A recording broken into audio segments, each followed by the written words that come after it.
So as far as I remember, I was able to solve around 90 to 95 questions, which I was sure at least 90 were correct. And I had left around 45 questions, and when I asked people around me who were coming out of the exam lab, they said we have done 135, we have done 145, and I thought I was the only one who has done the lowest number of questions.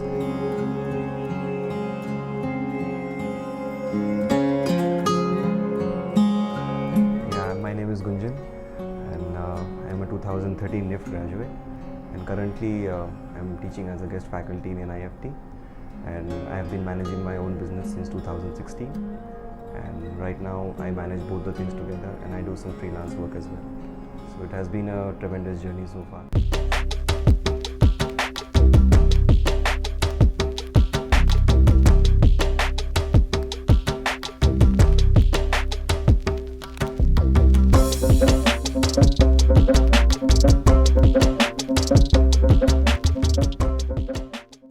A very warm welcome on my YouTube channel, World of Design by Gaurav Mandal. Today we have got a very important conversation which is about a very important date in 2021, that is 14th February. Now we all know that 14th Feb is known for Valentine's Day, but we are not going to talk about that. But we are going to talk about another event that is happening on 14th Feb, the entrance examination of NIFT. Now, since we have less than a month to prepare for NIFT examination for 2021, so I have invited a special guest who is an All India NIFT topper. Gunjan secured 6th rank in NIFT examination, and he's been very kind to let us know how did he crack this whole examination without going to coaching centers. And I would really request everyone kindly share this video with people who are preparing for NIFT exam, because you will get some strategies to prepare yourself, and they would really get some insider news of how to crack NIFT. Definitely, this conversation is going to motivate you further in doing your exams well.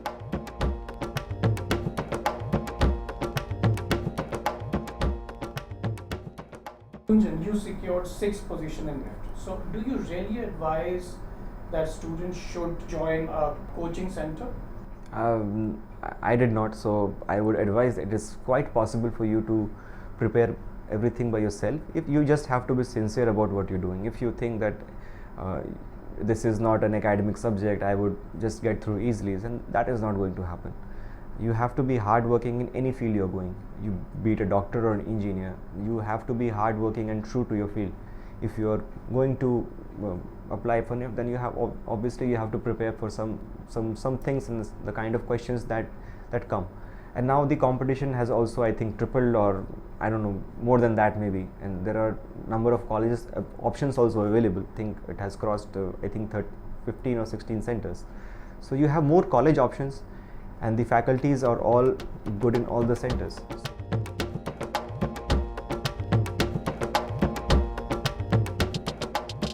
Student wants to prepare without going to a coaching center and spending those 50,000 rupees there. What kind of recommendations you can give? Any advices? Yeah, if they prefer not to go to a coaching center, or there are certain underprivileged people who have high dreams, and I've seen such people from such background do tremendously amazing in college. So they just need to focus on the daily lifestyle and daily things that are happening around them.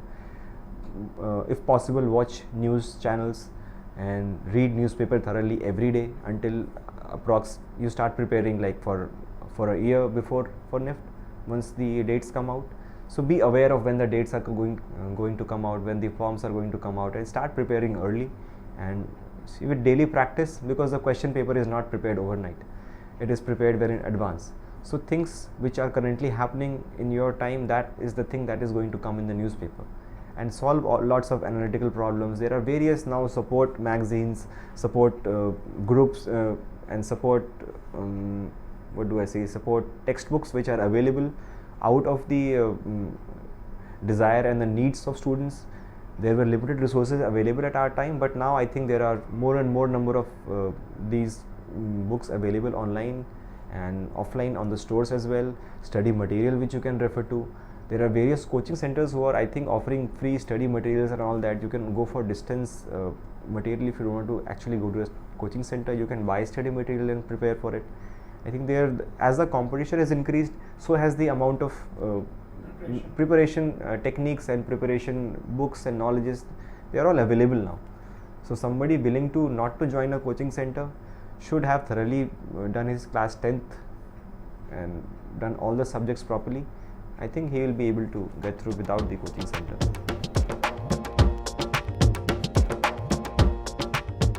I mean, how did you prepare for NIFT? How did you heard about NIFT? I actually, it's an interesting story how I heard about NIFT. A friend of mine, he was preparing for the technical part of NIFT, which is the BF Tech department, not the design department. And we were college mates in, we're not actually college mates. I met him through a friend of mine. I was studying in St. Columbus, Hazaribagh. So I met him through that friend, he was preparing for it. And one of my brother's senior friend, he had been trying to get into NIFT since like 2 or 3 years. So I was aware of little bit about what NIFT is actually. And then after completing my 10th exam, it was a good journey till then, because and then I don't know what happened, I suddenly started hating books, and I thought it's better to be a good designer than a bad engineer. So I thought this would be the best career that I can choose, and there was some creative instinct inside me that allowed me to focus myself on getting a designing career. So a friend of mine, Hazaribagh, we both gave the exam together. My center was, I think it was Marwari College in Ranchi. It is a Dhoni's town. I think most people are aware of it. So that was my entrance exam. And I have a friend from there who still is a good friend of mine. We gave the exam together, cleared the exam together, and is still with me in as a friend and as a batchmate. He was with me. So that is how I came to know about NIFT. So and how did you prepare for it? The preparation was mostly instinctive, because I was in the flow of studies. I was preparing for other exams as well, like Triple IT, IIT JEE, because I had PCBM as my subject. So I was one of the studious people. You can judge by the specs I'm wearing. It is since 9th. So I was.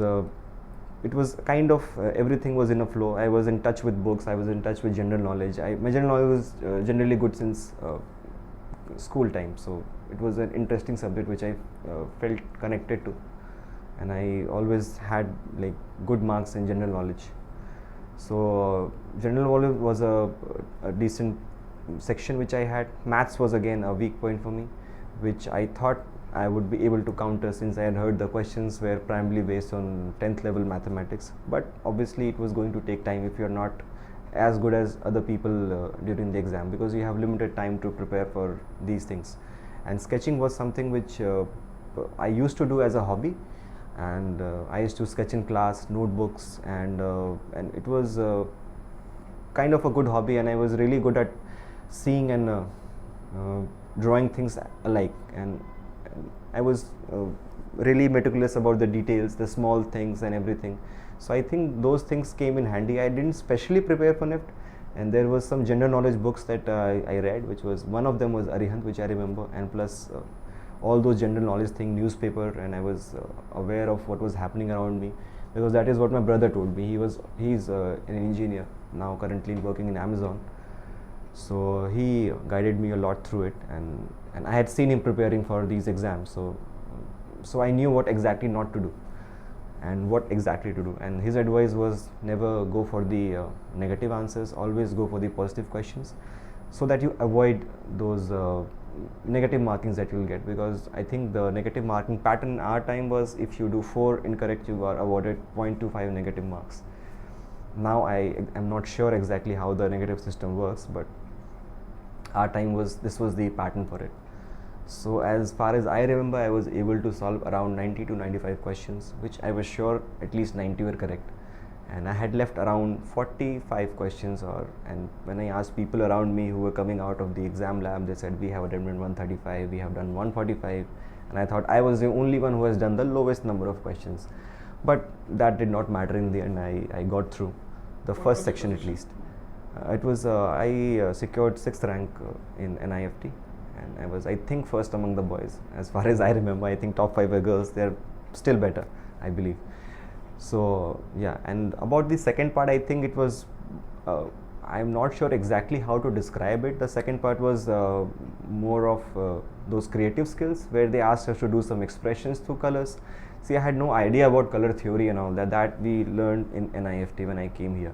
But maybe due to some of the sketching or the training that I had before, I had some idea about what colors are, what human figures are, what human figures look like, and my advice is just keep simple. And if you try to overcomplicate things and think of it as a big hurdle, if you do not be yourself or try to copy someone or try to, your design, your sketching should represent something of what you are.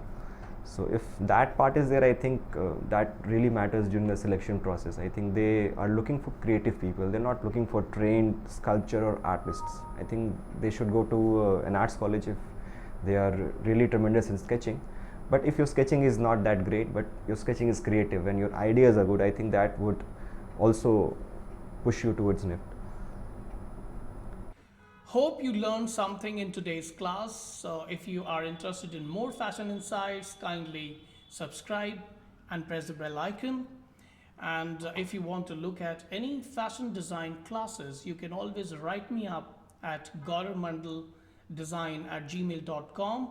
And also you can visit my website to buy fashion related digital books.